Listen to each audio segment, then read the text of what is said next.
Chapter 9. Dear Lizzie, the email said, Shadow sounds like he's a wonderful puppy. Unfortunately, we breed almost most of the dogs in the program by ourselves. Lizzie knew what that meant. They kept some of the best, smartest dogs to be parents to the puppies for the blind people. Oh, excuse me. She kept breeding. Sometimes a breeder will donate a puppy, and if he's in good papers, has good health, and the right personality for being a guide dog, we will accept it. But very rare. Lizzie, dear, breakfast, Mom called from downstairs. Lizzie read the rest of the email quickly. Thank you for contacting Helping Eyes. Good luck with Shadow. I'm sure a wonderful young lady like you will find him a terrific home. It was signed, Nancy Donovan.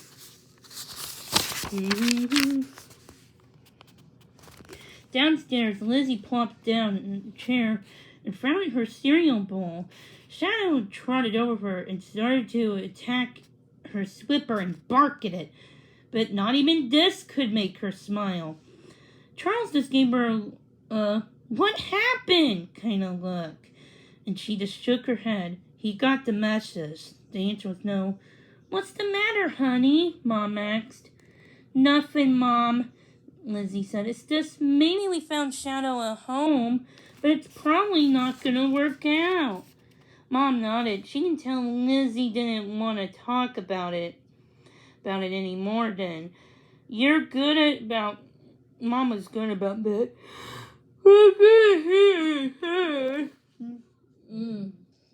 Sorry, yawned. I just woke up from a nap.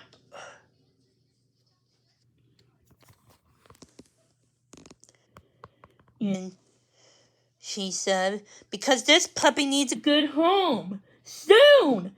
Our trip is next week.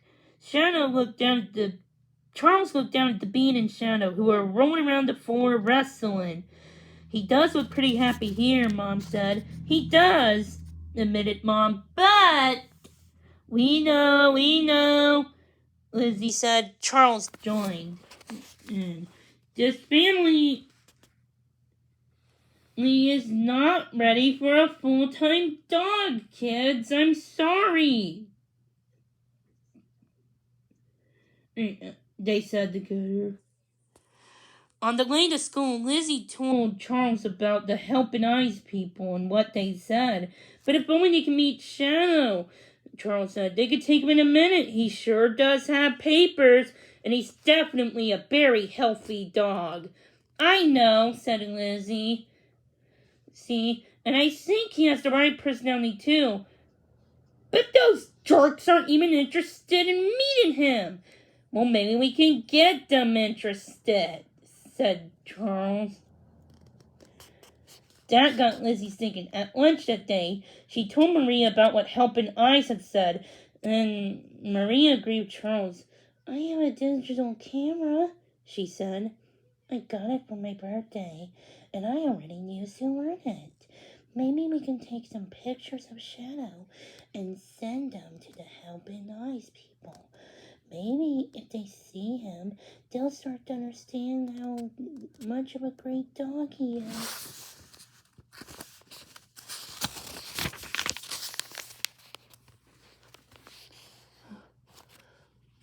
Whoops. Hang on, folks.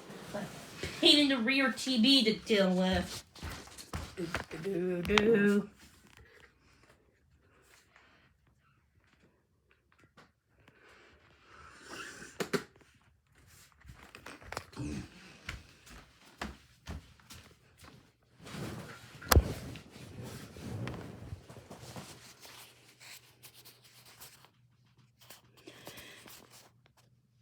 That's an excellent idea, said Lizzie.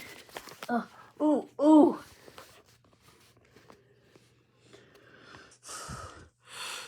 We could make papers too. And I was also thinking we could give them some personality tests that they give the puppies.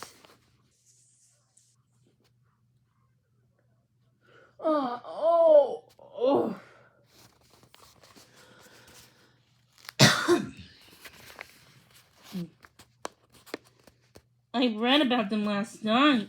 Then they'll help him see that he has the perfect personality to be a guide dog.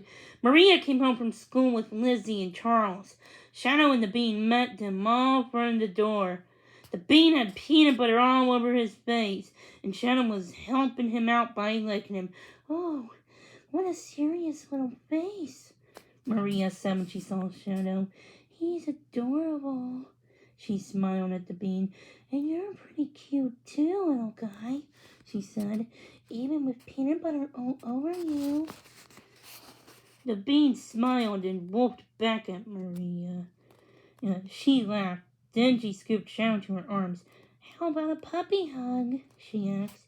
"You know, I never got time to spend time with Simba when he was this little, but it was because he was with his puppy raisers."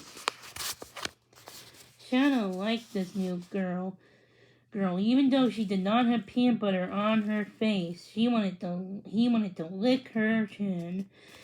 They took Shadow outside and played with him for a while. Sammy came over with Rufus and Goldie.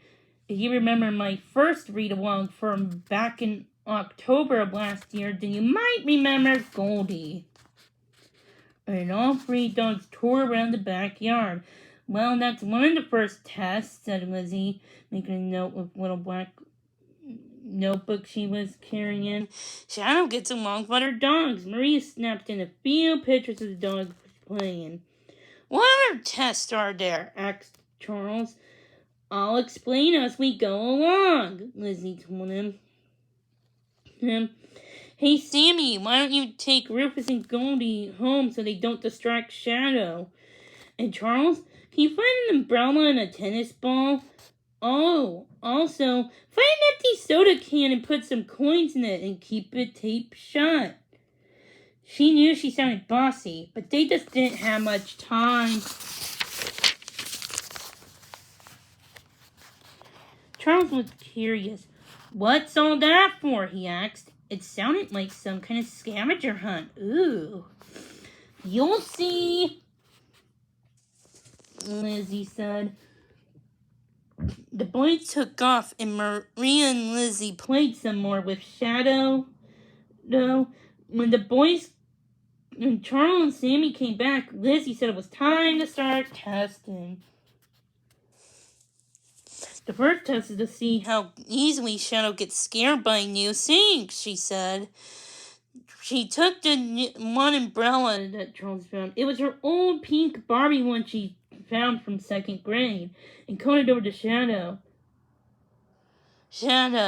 When she trotted over, she snapped the umbrella open right in his face. "Ah! What was that thing?" Shadow thought it was scary, but only at first. He never seen anything like an umbrella before.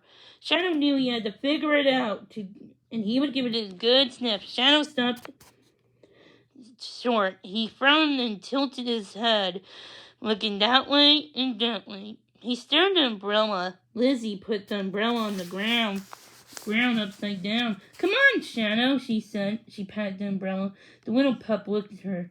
Then the pup walked closer and sniffed it. He walked right onto the umbrella. Maria snapped a picture of Shadow sitting along inside the pink umbrella. "What a great picture! What a good dog," Lizzie said, picking Shadow up and giving him a squeeze. "You're such a brave puppy," she turned to others. "Some dogs will just run away or bark at the umbrella, but others just want to find out more about it. Curiosity is a good thing for a guide dog to have." "Simba's very curious,"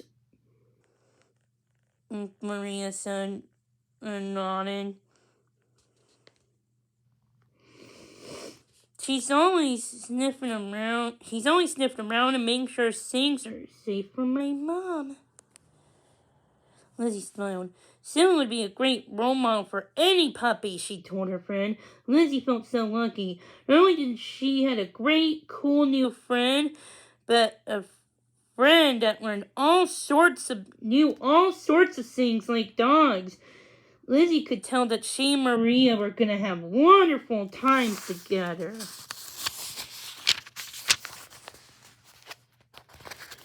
Next, Lizzie had Charles throw the can full of coins onto the ground behind Shadow. He jumped over a little at the sudden round. Then he tried over to sniff the can and tried to figure out why it was so noisy. "Another good sign," said Lizzie. After that, Lizzie said it was time to see if Shadow wanted to work with these people. Sammy threw the tennis ball across the yard, and Shadow ran after it so fast he went tumbling over his own feet. Then he picked it up his mouth. It was so almost as big as his head. He then trotted over to Lizzie. That meant he passed the test. Maria got a great picture of that. Shadow never really had so much fun in his life. These amazing people knew how to play. Shadow wrote everything about it Lizzie wrote everything about it in her notebook. "He really does have the perfect personality for a guide dog," she said. "These tests prove it." It took an hour to type up all the results of her test. Maria helped her upload the photos they'd taken and chose the best ones. Then together, they wrote a long email to the people at Helping Eyes. When they said goodbye, both girls held up their hands, fingers crossed. And if they were very, very lucky, everything would work out for Shadow, and the Pearsons might get to keep him for a whole year.